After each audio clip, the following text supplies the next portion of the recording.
Bonjour à tous et merci de nous rejoindre à votre session d'information sur Afri7 Info.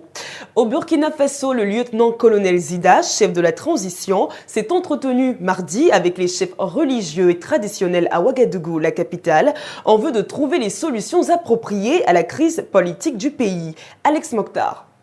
Le chef militaire de la transition au Burkina Faso a eu des entretiens avec les chefs religieux et traditionnels à Ouagadougou mardi pour tenter de résoudre la crise politique du pays. Prenant la parole après sa rencontre avec le lieutenant-colonel Zida, le Moro Naba, chef suprême des Mossi, ethnie majoritaire du Burkina, a estimé que l'armée doit faire tout son possible pour ramener la paix dans le pays. Rappelons que le président Blaise Compaoré a démissionné vendredi après 27 ans au pouvoir et s'est réfugié en Côte d'Ivoire suite à des protestations violentes qui ont causé son éviction du pouvoir. En bref, selon un communiqué de la Communauté économique des États de l'Afrique de l'Ouest, CEDEAO, le président en exercice de l'organisation, John Dramani Mahama, envisage de se rendre ce mercredi en personne à Ouagadougou, la capitale burkinabé, accompagné de 2 autres chefs d'État pour y rencontrer les différentes parties prenantes de la crise au Burkina.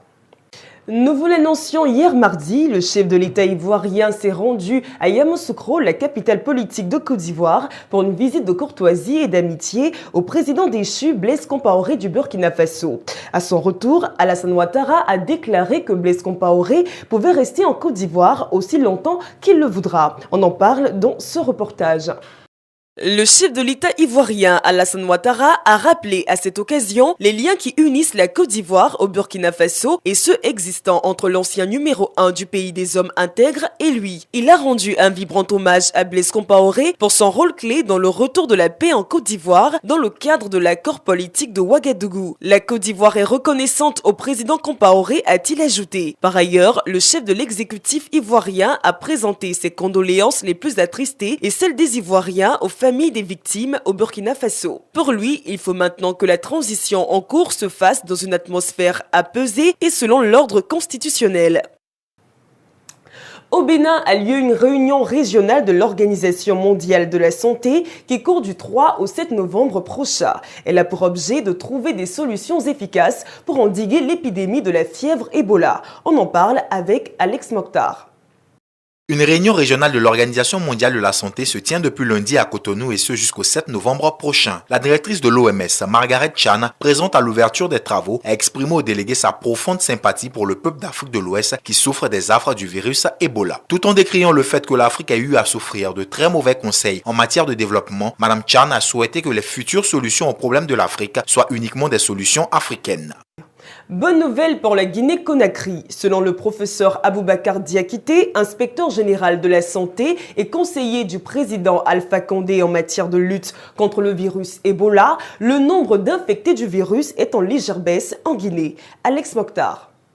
Le professeur Aboubacar Diakité, inspecteur général de la santé en Guinée et conseiller du président Alpha Condé en matière de lutte contre le virus Ebola, affirme que le nombre de personnes atteintes par le virus Ebola est en baisse en Guinée, même si cette baisse n'est pas très significative. Le professeur Diakité explique que le défi qui se présente aujourd'hui est de retrouver maintenant la trace de tous ceux qui avaient été en contact avec une personne atteinte du virus Ebola en Guinée. Les commentaires du professeur Diakité font suite à ceux de l'Organisation mondiale de la santé qui affirme que le taux des cas d'Ebola au Libéria, le pays le plus touché par le virus Ebola, semble ralentir. Selon l'OMS, le virus Ebola a tué quelques 5000 personnes à ce jour, principalement à travers la Guinée, le Libéria et la Sierra Leone. La conférence de mise en état dans l'affaire Laurent Gbagbo s'est tenue mercredi à la Cour pénale internationale. Il en est ressorti que l'ouverture du procès de Laurent Gbagbo est fixée à septembre 2015. Pour la défense, cette date est intenable eu égard aux documents à examiner en vue du procès. L'échéance de fin novembre ou début décembre 2015, selon la défense, serait plus probable. Nous vous annoncions la semaine dernière que le CHUV, le centre hospitalier de Lausanne en Suisse, travaillait sur un vaccin contre la fièvre Ebola. Eh bien, les premiers résultats de ce travail sont en phase d'expérimentation sur 120 volontaires. Déjà 8 d'entre eux ont reçu le vaccin test contre Ebola. Alex Mokhtar nous en dit plus. Le centre hospitalier universitaire de Lausanne en Suisse a commencé mardi l'expérimentation des vaccins contre le virus Ebola développé par le groupe pharmaceutique britannique GlaxoSmithKline. Sur les 120 volontaires qui participent à la première phase de l'essai à l'hôpital universitaire de Lausanne, déjà 8 personnes ont déjà reçu l'injection. Notons que les mêmes essais ont également eu lieu au Mali, au Royaume-Uni et aux États-Unis. Les chercheurs à l'origine de ce vaccin test ont déclaré que le vaccin est constitué d'une seule protéine Ebola. Il ne peut donc pas déclencher la maladie, mais pourrait en cas de succès amener l'organisme à produire des anticorps contre le virus. La corrélation des résultats des 4 pays tests sera prise en compte pour le résultat final du test qui devrait être connu en décembre. Si les essais s'avèrent concluants, les zones touchées par le virus Ebola pourraient bénéficier du vaccin d'ici la fin de l'année. En Italie, en dépit de la suppression de la mission italienne de sauvetage en mer, la garde côtière a secouru des migrants ce lundi. Ils provenaient entre autres de la Syrie et de la Libye. Reportage. La garde côtière italienne a continué à répondre aux appels de détresse des migrants en mer lundi, malgré la très médiatisée annonce de la suppression progressive de la mission italienne de sauvetage en mer, appelée Mare Nostrum, et le lancement de l'opération européenne Triton. Le lundi matin, un remorqueur de la garde côtière est arrivé au port de Pozzallo, en Sicile, avec à son bord près de 329 migrants, secourus parmi lesquels l'on note 74 enfants et 26 femmes, dont 5 enceintes. Selon un communiqué de la garde côtière italienne, les migrants sont originaires de Libye, de Syrie, d'Égypte, d'Érythrée et du Soudan. 40 représentants de pays et d'organisations internationales sont réunis à Berlin, la capitale allemande, pour une conférence internationale à l'ouverture de laquelle le Haut Commissariat des Nations Unies pour les réfugiés a expliqué que les pays qui accueillent les réfugiés ont besoin d'un soutien financier bien plus important. Reportage. Les pays qui accueillent les réfugiés ont besoin d'un soutien financier bien plus important et le méritent, a expliqué le haut-commissaire des Nations Unies pour les réfugiés, Antonio Guterres, à l'ouverture d'une conférence internationale réunissant plus de 40 représentants de pays et d'organisations internationales à Berlin. Antonio Guterres a demandé aux Occidentaux d'augmenter l'aide financière internationale aux pays voisins de la Syrie, dont le Liban, submergé par quelques 3 millions de réfugiés ayant fui la guerre civile. L'exode massif des Syriens qui fuient une guerre entamée il y a plus de 3 ans est la crise humanitaire la plus dramatique à laquelle le monde est confronté depuis très longtemps, a jugé M. Guterres. Rappelons que plus de 3 millions de Syriens ont fui leur pays, en majorité pour trouver refuge dans les pays voisins comme le Liban, la Jordanie et la Turquie. Aux États-Unis, les élections de mi-mandat se sont tenues ce mardi. Elles mettent en difficulté le président Barack Obama et les démocrates, l'opposition étant donnée pour vainqueur par les sondages. On en sait davantage avec Alex Mokhtar. Les Américains ont voté mardi pour le compte des élections de mi-mandat qui apparaissent comme un référendum censé sanctionner la politique du président américain Barack Obama et des démocrates. Selon les sondages, l'opposition républicaine est presque certaine de prendre le contrôle des 2 chambres du Congrès. La question est de savoir à présent si la paralysie de Washington s'aggravera si les démocrates du président Obama perdent leur majorité au Sénat.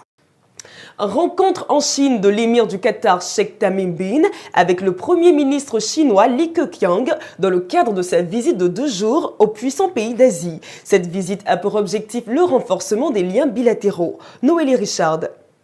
L'émir du Qatar rencontre le premier ministre de la Chine dans le cadre de sa visite de 2 jours dans ce puissant pays d'Asie. Le but est de renforcer les liens bilatéraux. Sheikh Tamim bin Hamad bin Khalifa Al Thani est en pourparlers avec le premier ministre chinois Li Keqiang au Grand Hall de Pékin. Le lundi, Tamim a été accueilli par le président de la Chine au cours d'une cérémonie officielle au même endroit. Le Qatar et la Chine se sont engagés à tenir régulièrement des réunions et à renforcer leur coopération dans différents domaines. Les 2 pays ont convenu d'accroître le commerce et l'investissement. Le Qatar a également promis son soutien à la mise en place d'une infrastructure asiatique, Investment Bank. L'émir se rendra ensuite en Corée du Sud où il doit avoir des entretiens avec le président Park Geun-hye le mercredi.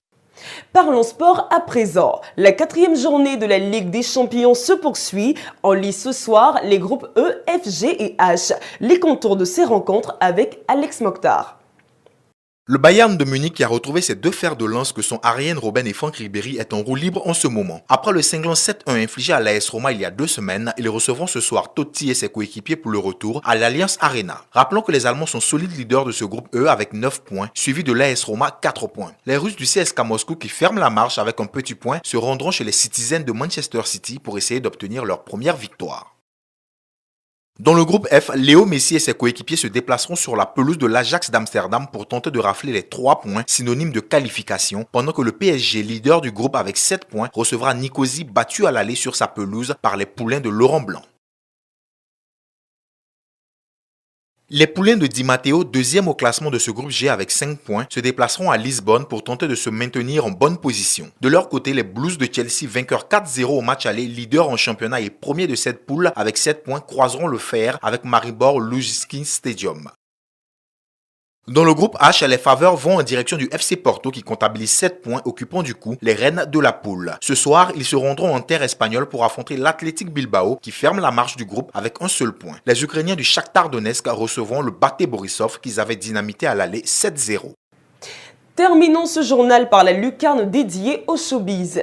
Il suit les traces de son père, est-on tenté de dire, au regard de la carrière naissante de Romeo Beckham, fils de la star du ballon rond David Beckham. L'adolescent de 12 ans, lui, ne s'illustre pas brillamment au football, mais plutôt au cinéma où il est la vedette d'un court-métrage sorti le 3 novembre dernier. Des détails avec Rose Alibeda.